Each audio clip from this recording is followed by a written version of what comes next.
Sabemos que dinheiro caro, impostos, burocracia, todos esses fatores prejudicam muito as empresas, a vida das empresas. Mas, segundo pesquisas, o maior problema é exatamente a falta de conhecimento, ou seja, a educação empreendedora que falta nas pessoas de maneira geral. E hoje o nosso programa vai focar exatamente esse assunto, como levar essa educação empreendedora, principalmente para os jovens. Mas nós vamos começar com o professor Escocúbio, ele que é especialista na história, no que deixou aí o professor Paulo Freire. Eu solicitaria ao professor, para iniciar, ele falasse sobre Paulo Freire e o que ele representa para a educação no Brasil, que ele deixou especialmente para a educação popular. Bom, eu acho que quando a gente fala do Paulo Freire, a gente começa a distinguir dois tipos de educação e começa a pensar um pouco na história da educação brasileira, que durante séculos foi marcada por uma coisa chamada elitização, ou seja, a educação brasileira esteve concentrada durante séculos na educação de poucos, na educação da elite, a partir da elite agrária, etc. A grande diferença que o Paulo Freire traz, e essa é uma marca que vai ficar como um legado importante, é que a grande preocupação dele é a educação da grande população, a educação popular. Ou seja, esse legado que já tem pelo menos 50 anos se revela tanto importante na história como um diferencial de alguém que pensa a educação popular, como se projeta como uma perspectiva, inclusive para o século XXI, porque os problemas da educação popular no nosso país, os problemas da educação da grande população, a partir inclusive da alfabetização, estão longe ainda de serem resolvidos. Por outro lado, o Paulo Freire tem sido estudado e sido pesquisado e praticado no mundo todo. Não é? Uma referência internacional. Uma referência internacional. E isso nos faz perguntar por que isso acontece, não é? Por que esse legado tem sido usado na África, nos Estados Unidos, na América Latina, aqui em Sergipe e em todos os lugares, não é? O que é que tem nessa proposta educacional de especial? Uma proposta que vem a partir assim, dos bolsões da pobreza. Exato. Exatamente das regiões mais carentes. Exatamente. Ou seja, uma proposta que tenta partir das condições reais que as pessoas enfrentam no seu cotidiano, que incluem a questão do trabalho, que é uma das coisas que vamos debater aqui, não é? E que hoje tem um apelo especial, não é? No sentido de tentar entender como é que o mundo do trabalho existe hoje, como é que o empreendedorismo, por exemplo, entrou como um fator fundamental, como é que o próprio Sebrae desempenha um papel fundamental na sociedade brasileira e como é que a gente pode relacionar isso com as ideias do Paulo Freire, com a prática do Paulo Freire e com toda essa força que o seu pensamento e a sua ação se mostra muito atual e em todos os setores. Mas a gente pode dizer, para quem ainda não teve contato com Paulo Freire, que ele é um recifense, um nordestino que começou a pensar os problemas da educação a partir dos anos 50, né? Inclusive, às vezes pouca gente ressalta isso, mas uma das primeiras coisas que ele fez foi ser diretor de educação do SESI, ou seja, trabalhar com trabalhadores. Isso é muito importante a gente ressaltar num programa como esse.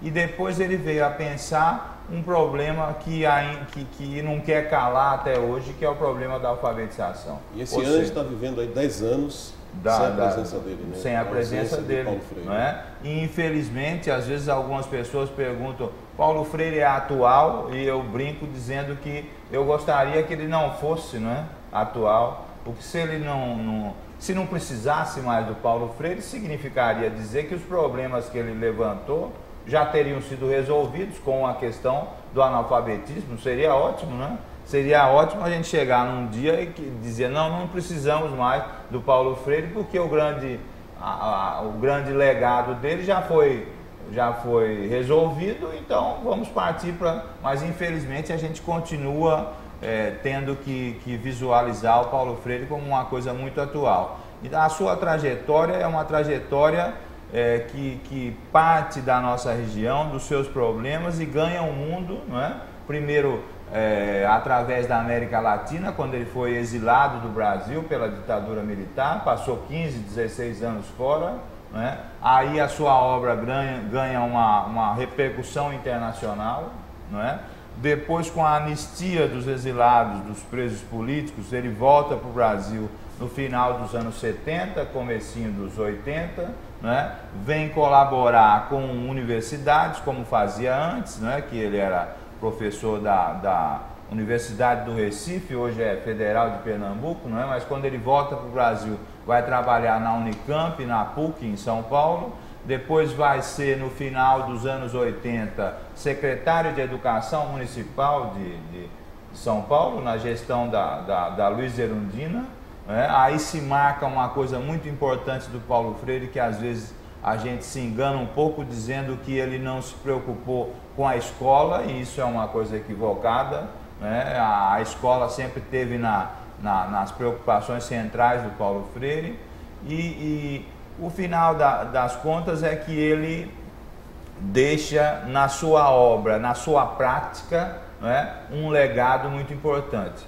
Você estava se referindo à filosofia do Paulo Freire, e às vezes as pessoas pensam que filosofia é uma coisa aérea, que pensa nas nuvens, que anda fora do mundo, etc.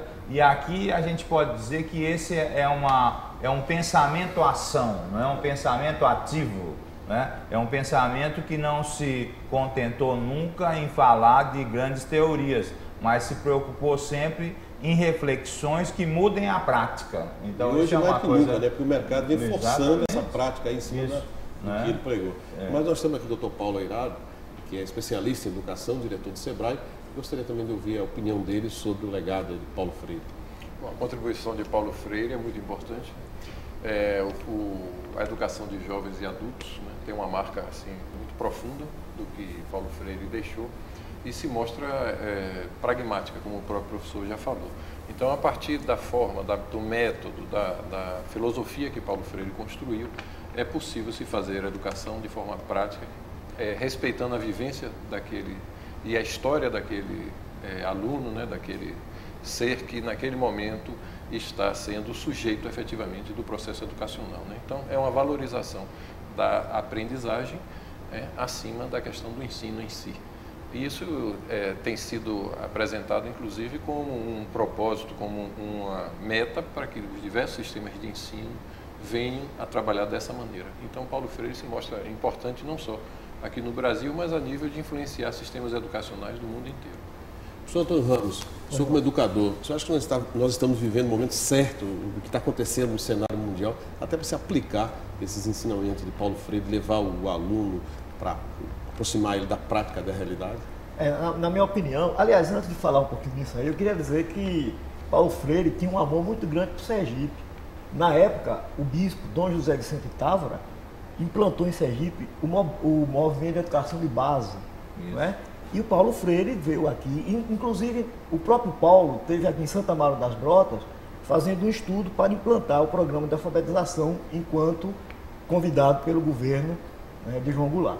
Muito bem, então, na minha opinião, eu acho que o que mais me chama a atenção do professor Paulo Freire é que, iluminado, são poucos aqueles que são iluminados, ele tem uma coisa super importante, que é um pouco do filósofo Kant, quando perguntaram a ele, quando o próprio Kant, no século XVIII, responde a uma pergunta, o que é o homem esclarecido, iluminado, enfim.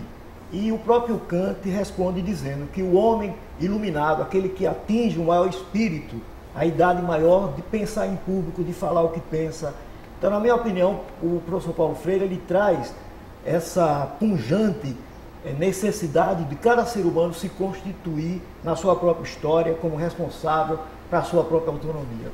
Então, o maior legado que o professor Paulo Freire nos traz, e jamais será esquecido, é a visão profética que ele tinha, né, de denunciar e, ao mesmo tempo, anunciar novas propostas e possibilidades de resolução. Então, é um momento histórico na vida de todos nós que vivemos essa situação histórica do Brasil, como o nosso querido professor colocou agora, que é acabar com essa chaga incurável do analfabetismo que tanto ele pregou e quis fazer, infelizmente, por razões várias, e principalmente por questão política, né, ideológicas e econômicas, podemos até dizer assim, ele não conseguiu realizar esse sonho, mas deixou a chama permanente de podemos mudar isso aí. Eu penso assim. Okay. E também aqui com a gente a professora Ritanael de Alcântara Souza, né, que é diretora de Educação Profissional da Secretaria de Estado de Educação. Qual a sua opinião, enquanto representante do Estado aqui nesse debate, sobre a contribuição do professor Paulo Freire para a educação? Eu tenho visto que a educação, na visão do pensamento do Paulo Freire, ele tem tido uma amplitude inigualável. Por quê? Porque a educação ela tem sido vista de uma forma bem diferenciada quando ele deu ele propiciou, ele fortaleceu com as suas ideias a formação de um pensamento crítico a esses jovens e adultos que estão aí nas escolas. Quando ele se voltou para a educação, como o professor Paulo Doirado falou, para a educação de jovens e adultos com as escolas iniciais, na época em que nós tínhamos as escolas de artífices, daquela época, nos tempos para cá, nos tempos remotos, e atualmente, dentro dessa contemporaneidade, nós temos visto que as políticas públicas para a educação profissional têm se voltado muito para o pensamento de Paulo Freire. Para a educação profissional não só, para a educação de uma forma geral. Porque eu sou da educação profissional, de vez em quando eu dou uma puxadinha para a educação profissional. Mas as políticas públicas para a educação, eles estão voltados para o pensamento de Paulo Freire, onde o jovem, desde a alfabetização, desde o início do ensino fundamental, ele já tem uma certa formação, uma certa preparação para o trabalho. Há pouco tempo atrás eu tivemos uma audiência com o ministro, onde ele fortaleceu muito essas ideias, de voltar o trabalho, de nós atuarmos com a formação, de uma formação profissional, onde esse aluno já dentro do ensino fundamental ele já tem uma visão empreendedora.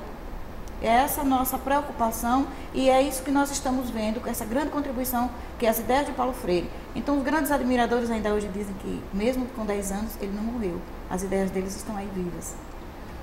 Mas de que forma levar esse conhecimento de Paulo Freire para a sala de aula? Será que a educação empreendedora pode prejudicar o ensino tradicional, as disciplinas química, física, matemática, ou vem se somar, vem ajudando o aluno a entender mais isso aí? Mas essa resposta é no próximo bloco, logo depois do intervalo comercial. Nós voltamos já já.